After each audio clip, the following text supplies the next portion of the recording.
ꯑꯉꯥꯡꯁꯤꯡ ꯑꯗꯣ ꯂꯨꯈꯣꯏꯒꯤ ꯃꯁꯥꯗ ꯁꯣꯛꯂꯨꯕꯗꯅ ꯍꯧꯖꯤꯛꯇꯤ ꯇꯨꯔꯦꯜ ꯈꯣꯡꯕꯥꯜꯂꯣꯝꯗ ꯑꯣꯛꯈꯣꯡꯅ ꯍꯤꯛ ꯂꯥꯎꯅ ꯀꯞꯂꯦ꯫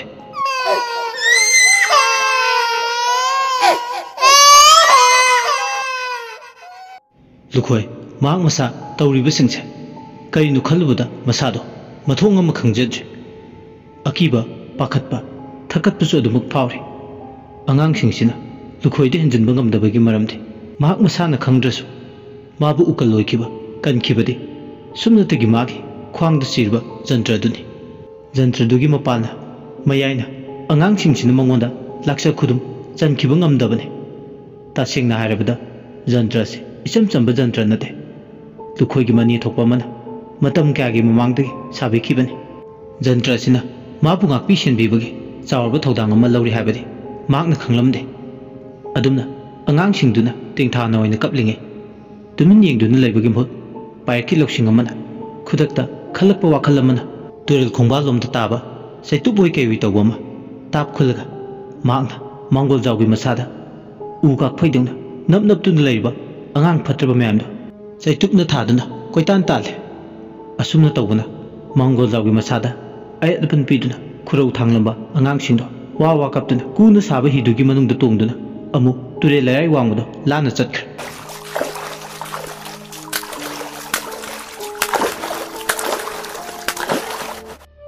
असुमना तौरिंगे अनीदो सोर थबेत थबेत होंदुना तुरेल लैरायदुदगी लंबी यौनबा लुखोइना लमजिंगदुना मांगोल जाबो वाना समदुना लंबी अनानबा मर अदुदा काखले लाइबुक फबदगी हंदक्ति उचुन नाचिन मथक्ता काखले अदुबो अनीदो वाबन मसासिंगदो तपता लेंगोतपा ngamdre वाबन अहिंगदुदा सदौ थुंगे उ मखोंग अमगी मखादा नाथरगा फमदगले अनीदो वारी साने इताव नंगना आइगी तेंग पांगबिरमद्रबदि ngasi ai सिरमबा यानले हायैदे इताव अदुमाय हायनो इताव लुखोय सिंगमद्रबा लमलमा इतावगी मफमदा ngasi हायबा नुमिसिदगी नताव आइगी पुंसिना तोंदोना लेहौरने करिगी लमन हायसे अदुमायना हायगनो फते असुमना नीदो वारी साने अमंबदुदा मुसी मुसी थाजना अतियादुदा थोकले लंबी नाकलदुदा हौबा उदुगी मरुम मयादा वारे हायना नाथरगा लैरिंगे तंजादुदने नुपा अनिखक वारी सानरगा लाक्लिबदो मुसी मुसी थबल मंगालदुदा उरे अनीदो असुमना वारी साने हाय मिकी थी इरोय लुवाबा मी ओइरोइबो नंगमा ओजा अते अते हाइगे स्वाबियु इरोय लुवाबो हाइदुदी हाइबिनु ओजा इस इरोय लुवाबो हाइबना पक्सबनी नंगदी अइगी सेबोकनी हाइबदा नंग यामना चानाद्रे ओइबा ओजा साउबिकिनो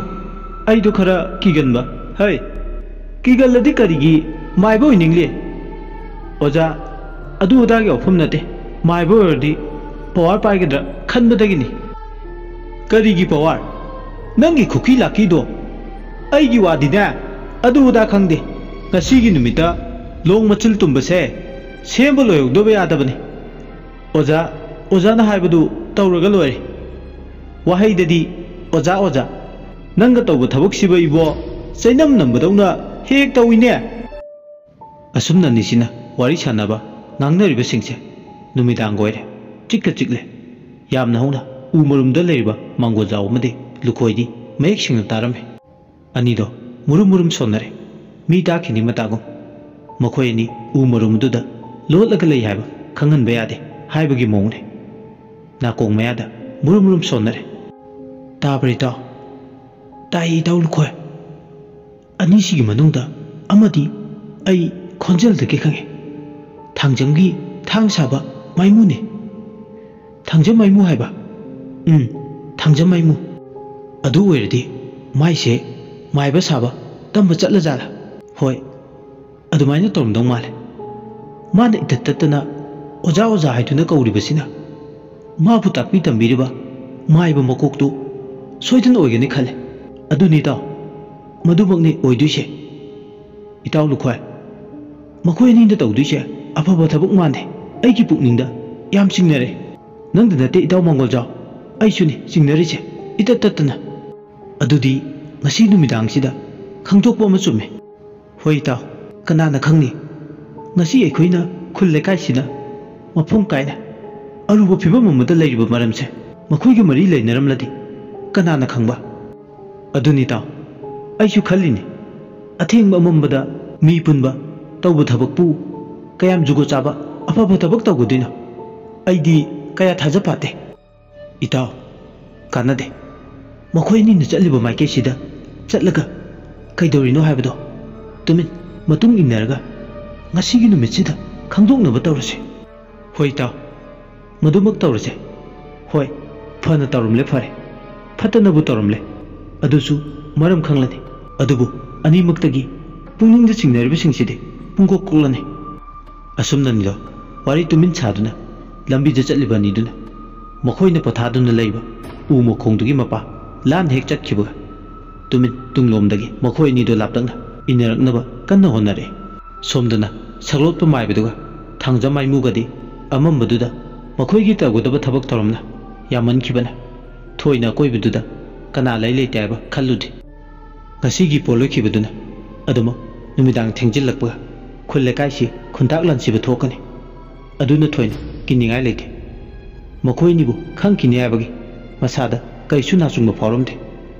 ꯃꯔꯝꯗꯤ ꯀꯅꯥꯁꯨ ꯊꯣꯡꯒꯥꯜ ꯋꯥꯡꯃ ꯂꯥꯜꯂꯛꯂꯔꯣꯏ꯫ ꯑꯗꯨꯅ ꯃꯈꯣꯏ ꯑꯅꯤꯗꯤ ꯉꯁꯤꯗꯤ ꯑꯊꯦꯡꯕꯁꯤꯗ ꯃꯇꯣꯟ ꯊꯣꯛꯂꯒꯅꯤ ꯍꯥꯏꯕꯒꯤ ꯋꯥꯈꯜꯗ ꯇꯥꯎꯗꯨꯅ ꯂꯩ꯫ ꯑꯃ ꯃꯊꯦꯡꯗ ꯍꯩꯅꯕ ꯃꯈꯣꯏ ꯑꯅꯤꯅꯤ꯫ ꯂꯣꯡ ꯃꯆꯤꯜ ꯇꯨꯝꯕꯗꯨꯗꯗꯤ ꯂꯣꯏꯍꯧꯔꯗꯤ ꯈꯟ ꯀꯤꯒꯟꯕ ꯁꯦꯕꯣꯛ ꯃꯥꯏꯃꯨꯕꯨ ꯃꯥꯅ ꯃꯌꯨꯝꯗꯒꯤ ꯂꯧꯕ ꯆꯠꯂꯨꯕꯅꯤ꯫ ꯂꯥꯏꯕꯛꯅ ꯊꯤꯔꯤꯁꯨ ꯉꯁꯤꯗꯤ ꯃꯈꯣꯏ ꯑꯅꯤꯒꯤ ꯀꯅꯥꯁꯨ ꯈꯪꯗꯕ ꯑꯔꯣꯟꯕꯁꯦ ꯈꯪꯂꯣ ꯍꯥꯏꯗꯨꯅ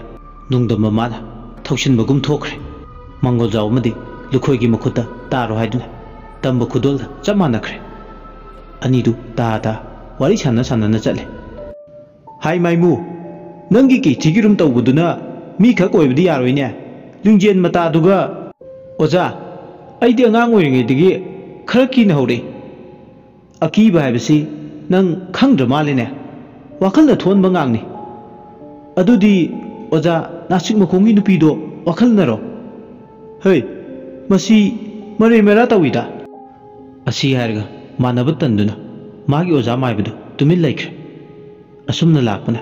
ꯂꯩꯀꯥꯏꯒꯤ ꯃꯤ ꯄꯣꯠꯂꯣꯏꯐꯝ ꯃꯄꯥꯗꯨ ꯌꯧꯔꯛꯂꯦ꯫ ꯃꯄꯥꯗꯨ ꯌꯧꯔꯛꯄꯗ ꯃꯥꯡꯗ ꯆꯠꯂꯤꯕ ꯑꯣꯖꯥ ꯁꯦꯕꯣꯛ ꯑꯅꯤꯗꯣ ꯆꯞ ꯂꯦꯞꯄꯦ꯫ ꯃꯈꯣꯏ ꯑꯅꯤꯅ ꯂꯦꯞꯈꯤꯕꯒ ꯃꯥꯡꯒꯣꯜꯖꯥꯎ ꯑꯃꯗꯤ ꯂꯨꯈꯣꯏꯁꯨ ꯃꯐꯝ ꯑꯃꯗ ꯆꯪꯁꯤꯜꯂꯒ ꯂꯣꯠꯂꯦ꯫ ꯅꯥꯔꯛ ꯑꯃꯗ ꯑꯁꯣꯡꯕ ꯃꯔꯛ ꯑꯗꯨꯗ ꯃꯈꯣꯏ ꯑꯅꯤ ꯃꯥꯏꯕ ꯁꯦꯕꯣꯛ ꯑꯗꯨꯅ ꯉꯥꯡꯅꯔꯤꯕꯁꯤꯡꯗꯣ ꯈꯪꯇꯣꯛꯇꯕ ꯌꯥꯗꯦ ꯍꯥꯏꯕꯒꯤ ꯃꯇꯥꯒꯨꯝ ꯂꯨꯝꯃꯒ ꯋꯥꯍꯩ ꯑꯃꯇ ꯍꯥꯏꯅꯗꯅ ꯇꯨꯃꯤꯟ ꯂꯨꯝꯗꯨꯅ ꯂꯩꯈ꯭ꯔꯦ꯫ ꯃꯥꯏꯕ ꯁꯦꯕꯣꯛ ꯑꯅꯤꯗꯣ ꯋꯥꯔꯤ ꯁꯥꯟꯅꯔꯦ꯫ ꯀꯩꯗꯧꯔꯦ ꯑꯣꯖꯥ ꯆꯞ ꯂꯦꯞꯂꯗꯤ? ꯉꯥꯏꯈꯣ ꯃꯥꯏꯃꯨ, ꯃꯪꯊꯣꯡ ꯊꯤꯡꯂꯤꯁꯦ ꯍꯥꯡꯗꯣꯛꯂꯝꯈꯤꯒꯦ꯫ ꯑꯗꯨꯒ ꯉꯁꯥꯏ ꯐꯨꯝꯖꯤꯟꯈꯤꯕ ꯑꯉꯥꯡꯗꯨꯒꯤ ꯃꯈꯨꯠ ꯌꯦꯠ ꯊꯥꯡꯕꯗꯨ ꯀꯛꯊꯠꯂꯒ ꯂꯧꯒꯦ꯫ ꯃꯗꯨ ꯊꯕꯛ ꯇꯧꯕꯗ ꯌꯥꯝ ꯀꯥꯟꯅꯔꯛꯀꯅꯤ꯫ ꯃꯥꯏꯃꯨ ꯃꯁꯥꯗꯣ ꯍꯨꯃꯥꯡ ꯀꯥꯡꯉꯤ꯫ ꯃꯥꯒꯤ ꯑꯣꯖꯥꯗꯨꯅ ꯍꯥꯏꯔꯤꯕꯁꯤꯡ ꯑꯗꯨ ꯇꯥꯕꯗ ꯀꯤꯕ, ꯄꯥꯈꯠꯄ, ꯊꯛꯀꯠꯄ ꯐꯥꯎꯏ꯫ ꯀꯤꯕ ꯁꯨꯝ ꯍꯦꯟꯖꯤꯜꯂꯦ꯫ ꯃꯔꯩꯗꯨ ꯂꯀꯛ ꯂꯀꯛ ꯇꯧꯔꯦ꯫ ꯑꯣꯖꯥ, ꯂꯣꯡ ꯁꯥꯕ ꯊꯦꯡꯈꯤꯅꯕꯅꯤ꯫ ꯑꯣꯖꯥꯗꯨ ꯇꯤꯡ ꯂꯥꯎꯏ꯫ ꯂꯛꯇꯛ ꯂꯛꯇꯛ ꯇꯧꯕ ꯃꯥꯏꯃꯨꯒꯤ ꯋꯥꯉꯥꯡꯗꯨ ꯇꯥꯕꯗ ꯃꯈꯨꯠꯇꯨ ꯈꯪꯍꯧꯗꯅ ꯂꯨꯈꯝ ꯑꯗꯨꯗ ꯃꯥꯏꯃꯨꯗ ꯄꯣꯞ ꯂꯥꯎꯅ ꯊꯥꯖꯤꯜꯂꯦ꯫ ꯏꯕꯣ, ꯅꯪ ꯑꯃ ꯃꯤ ꯑꯣꯏꯔꯣꯏꯀꯣ? ꯑꯩ ꯑꯃ ꯏꯆꯥꯎ ꯆꯥꯎꯅ ꯂꯩꯔꯤ, ꯑꯗꯨꯒ ꯅꯪꯅ ꯀꯤꯔꯤꯕ ꯃꯤꯀꯤ ꯊꯤ, ꯍꯦꯄꯥꯡꯗꯕ, ꯆꯥꯛꯌꯥꯝ ꯆꯥꯕ, ꯅꯪꯗꯤ ꯁꯟꯊꯤ ꯆꯥꯎ, ꯆꯥꯛ ꯆꯥꯔꯨꯅꯨ ꯉꯁꯤ ꯍꯥꯏꯕ ꯅꯨꯃꯤꯠꯁꯤꯗꯒꯤ꯫ ꯑꯣꯖꯥ, ꯑꯩꯕꯨ… ꯍꯩ, ꯇꯥꯅꯤꯡꯗꯦ ꯃꯥꯏꯃꯨ, ꯋꯥ ꯃꯈꯥ ꯇꯥꯅꯨ꯫ ꯑꯩꯅ ꯇꯧꯔꯤꯁꯤ ꯃꯨꯟꯅ ꯌꯦꯡꯁꯤꯜꯍꯧꯔꯒ ꯅꯪꯁꯨ ꯑꯣꯏꯅꯕ ꯄꯨꯛꯅꯤꯡ ꯂꯧꯁꯤꯡ ꯑꯣꯏꯅꯕ ꯇꯝꯁꯤꯜꯍꯧꯕꯅ ꯑꯐꯕ ꯌꯥꯏꯐꯕ ꯑꯣꯏꯒꯅꯤ꯫ ꯃꯥꯏꯃꯨ ꯋꯥ ꯃꯈꯥ ꯇꯥꯕ ꯇꯜꯂꯦ꯫ ꯑꯀꯤꯕꯅ ꯃꯁꯥꯗ ꯂꯥꯡꯒꯠꯄꯒ ꯐꯨꯔꯛꯄꯒ ꯊꯤꯅ ꯆꯩꯔꯛꯄꯒ ꯄꯨꯛꯅꯤꯡ ꯅꯨꯡꯁꯤꯔꯦ꯫ ꯃꯊꯟꯇ ꯏꯀꯥꯏ ꯅꯨꯡꯁꯤ ꯌꯥꯅꯤ ꯃꯥꯒꯤ ꯑꯣꯖꯥꯅ ꯑꯁꯨꯝꯅ ꯊꯤꯅ ꯉꯥꯡꯂꯛꯄꯁꯦ꯫ ꯑꯗꯨꯕꯨ ꯃꯥ ꯆꯟꯐꯝ ꯂꯩꯇꯦ꯫ ꯄꯨꯛꯅꯤꯡꯗꯗꯤ ꯃꯗꯣꯝ ꯈꯜꯂꯦ꯫ ꯀꯔꯤ ꯅꯨꯡꯒꯤꯅꯣ ꯍꯥꯏꯕꯗꯣ ꯍꯧꯖꯤꯛꯇꯤ ꯌꯧꯔꯦ꯫ ꯅꯍꯥꯅ ꯃꯥꯏꯕ ꯁꯥꯕ ꯃꯪ ꯊꯜꯂꯦ꯫ ꯑꯗꯨꯒꯤꯁꯨ ꯃꯊꯛꯇ ꯀꯔꯤ ꯅꯨꯡꯒꯤ ꯃꯥ ꯃꯥꯏꯕ ꯁꯥꯕꯒꯤ ꯁꯤꯟꯐꯝꯁꯦ ꯄꯥꯝꯂꯨꯔꯤꯕꯅꯣ? ꯉꯁꯤꯗꯤ ꯃꯁꯥꯗꯣ ꯋꯥꯈꯜꯅ ꯂꯥꯒꯠꯂꯛꯑꯦ꯫ ꯑꯁꯨꯝꯅ ꯋꯥꯈꯜꯅ ꯐꯨꯝꯕꯪꯅꯅ ꯃꯥꯒꯤ ꯑꯣꯖꯥ ꯒꯨꯔꯨꯗꯨꯒꯤ ꯇꯨꯡꯏꯟꯗꯨꯅ ꯂꯩꯔꯤꯉꯩ ꯇꯥꯟꯖꯥ ꯑꯗꯨꯗꯅꯦ ꯃꯪꯗꯨꯒꯤ ꯑꯀꯣꯏꯕꯗꯨꯗ ꯀ꯭ꯋꯥꯛ ꯃꯌꯥꯝ ꯍꯧꯅꯗꯨꯅ ꯑꯊꯦꯡꯕ ꯑꯍꯤꯡꯒꯤ ꯄꯨꯡꯖꯥ ꯈꯛꯇ ꯉꯥꯏꯔꯕ ꯃꯇꯝ ꯑꯗꯨꯗ ꯂꯥꯛꯅ ꯈꯣꯡꯂꯛꯑꯦ꯫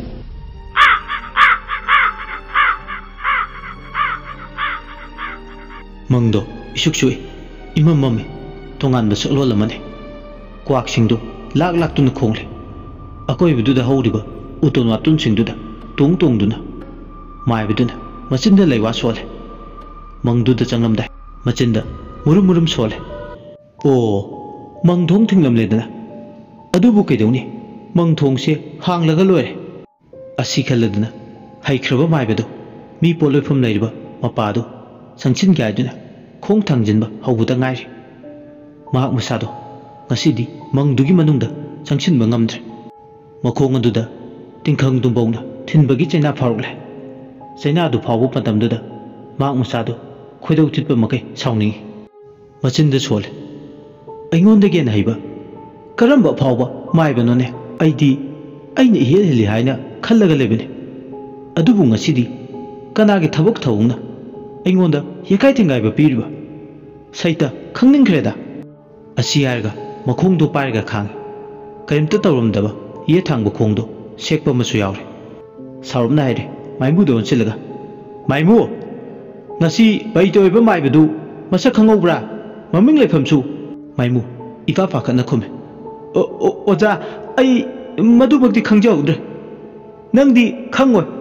kaidi khangni chakyam chaba pukchaw nangdi asi yarga maimu duda chaithale somdana maibadu khoidau thile mage aningwa pambudo thunglaroidra khalubada mangduda changduna nahange mana maning makha tawramba singdo ngasidi ngamloidabagi mami ama ichaw chawna urame mahak amuk hana pambai ama tawrga changnaba thawrang thoksinba haurakle hanba leitaba magi thongnane ma ningkhibada hongande masi makna hojikti ma aroiba pambai ama tawgadogi mangthong thinglibada hangdogi leitare chinglibada amuk hana magi thokpa ama chinglaga tawgadogi honare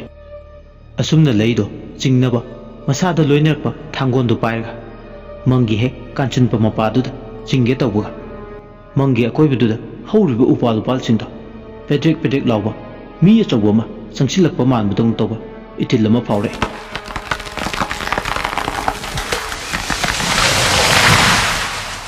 maimudi makholdo tabada pakhatpa thakatpa madi phawba horgle adubu maibadudi thawsawa sadale adubu marum mayada lumduna leiba makhoi ani disu asongo napi marakta laptakna leirebasu ya mayek singna tare makholadu madu tabada tu kyaw chungba horgle akibada langoi chele makhoi ni gi masada sathina awaba haibadu wai kaibu tawkadaba haiduna khallubada kokchaw bi kai thabal mangali musirabaduda wangtok wangba iroi masi dawna tawba thindorakpa chapwang wangba wang chawrba masa mu fanba nupa ama thoraklibadu ure uton watun marum adomdagi magi mamiduna phana sanga lambi lamjaw adomda tare mangol jawdo kibaga kaiga laudui kanna tawre adubu laurabudi soidana khangkrani aronba singse makhoi ni ngasai digi yenglibase tap launa machindo lukhoi ni mensele lukhoi gi makhuna menbududadi lauge torma mangol jawdudi tumil laikre adubu masada pakhatpa thakatpadi aduma lepa leitana phawre makhoi ni mangadomda machi longu nupaduda mitkuptaba makai yengle mami sami ujarabasu mitfam hongmudi sungom ngamde amukta phaw ujadribani tanjaduda iroi machi panba nupaduna hauna iroidongna amuktang hauna khonglai aduga wapal domdagi machiduna wairurge habagi matago ngasidi chenthorale hojikti ure makhoi marima mayek sengna mangsangba ibudau khana chawba wangpurelge langol langdai magi top topa saklona akibagi masa chap wanglambadi iroi magi phibamda hanjin khraga masana iroi gi oiraga makokna mi gi oiraga machi longadana mamit aniduna ngaksak ngangna sadagi mangdugi mai chabuktuda lepagale oiriba phibam aduda thangja maimudi wangang thokidra maklakdu kanna niktunale mahakti akiba phanglaba mangsangba laidu ubada magi ojaki tungda leplaga nakong mayaduda murum sole oja soituna siba tare chalaru siba aidi nahangai phagi ni khallubane mangsangba lai haido ngasidi imangsida chananda thoklale chalaru siba oja machi arung masina thabakta Iram फाट के हैरक पतारे माइबदु मंग संग लाइदो उबद पाक हे हंदे मागी ngambagi changse lai siga phau hek nungge khale lai sinati maram moiraga ngasi mana pangthoke khanwa thabakse pangthok bong namloi debagi mami amadi ichau chau nure lai sina mayai de khillaga lai ribsa manung du changsin be ara kaidong nungda kamdong ni sidi asum no maibdu tumin wakhal da khanja naraga lai ringi mang sangba lai sina asaw bo moga loinana maibe sida yenglaga laure ikai ba khangdaba मिथिबुंग मितंबालना तौगदब थबक नाक्ता तायोन नोइना तौरदना हौज कयानि नंग न लोना अहिंग कया मंगसिदा चंगलगलगा नंगी running नखा तमखिब कयादो हौजिक्ति मदुगी मतम लोइखरे चदौरो नंगसु नथवाई मसादो मांगनिंगदबदि चलौरो करिगुंबा मंगसिदा चंगसिलगलगा हानगु तौनिंग मननिंग नखा तौनी हाइबदि मंगद फाव मंगलुरगनु माइबदु खुदौ तिले हेना हेना साउनिंग फावे मथंदा वांग हंजे खुनसिदा अवाना ताबो मतमदा कनबिनब अफब लाय मता लैत्रब मतमसिदा ngasina kamdonga sanglaba numit kyani matungda afaba lai yakairak libano mangsangba lai sina matau karamna yakairak libano khallubada angakuma phawe ngasi asi nagi thokluba matu poloi boloi mangthong thingba lakhiba maiba sigi baita oikiba maibado अतई कना नथे माइबा बोथेबु ताकपी तंबिरकपा मागी ओजा खंबतोने खंबतो लाइरन सजिक हाइबा लमदम दुदगी माकसु असुकी मतिक है अदुबु नोंगमुता मिगी फत्तनबा मांग ताकनबा थबक्ति माक मतम लेबा खिबिकता खक तौदे अदुना याम थाजना खुंजा मयाम कुमना तानरबा मतुंग तुंगदा लौरकपा फिरेब अमबु पांगथोंनबा हाइदुना माइबा खंबतोनबु मंगथोंग थिंगलमबने मंगथोंग थिंगबा खुनचिगी अवाना नंगलिबा दोंगमा कांगदना थोगलिबा मिसी मिना मयामसे कोकनबा हाइदुना मंगथोंग थिंगबा मतमदा सेक्शनना कुपथना लोइना ममुताना तबिरमे मसिगी मैना मंगसंगबा लाइसिना याकाइरकलिबने अदुबु माइबसिना मागे अनिंगबा पांबगी मायक्ता लेबललिबा माइबसे माइबा खंबुतोने हाबा खंगलमदे सही अनि होंगी ममांगदा खुनगी लाई हराउबगी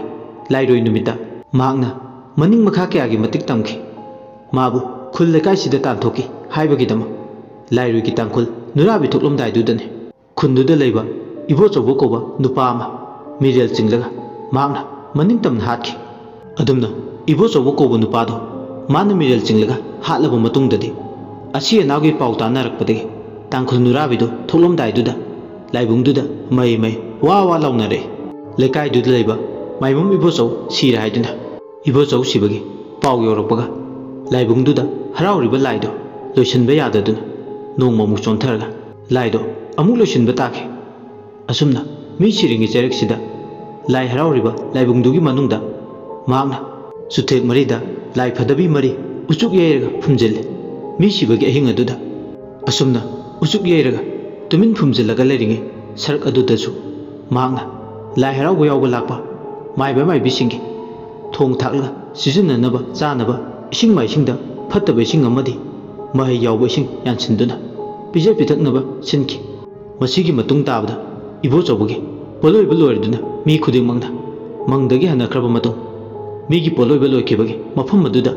युपी हुम योसबी मखोंग हुम साना येसिनखि नोंगमु चोंथरगा असिबो इबो चौबगी मसाना लेबाक ओनख्रबदा मथंगी नुमिता लाइरोगी थरुमदो पांथोकनबा तवे अदुबो कुमदुगी हराउबा लोइसिनबा नुमितकी लाइबुंगदो इरांग लांगे अमुक्ता तौगिद्रिबा मौंग मतौ मसु हेक तवे खतना चैनबा थोकदबा मानबा थौदोक मचा मचा कया थोकपदुंगना तवे वारीसिगी कुनमातोय सुबा तांकक matang asida losinjere mayamna warisi tabiraga adonge apama mod adu comment da thambiram amadi channel sibu nuksibiduna like amadi subscribe tawba kawbigen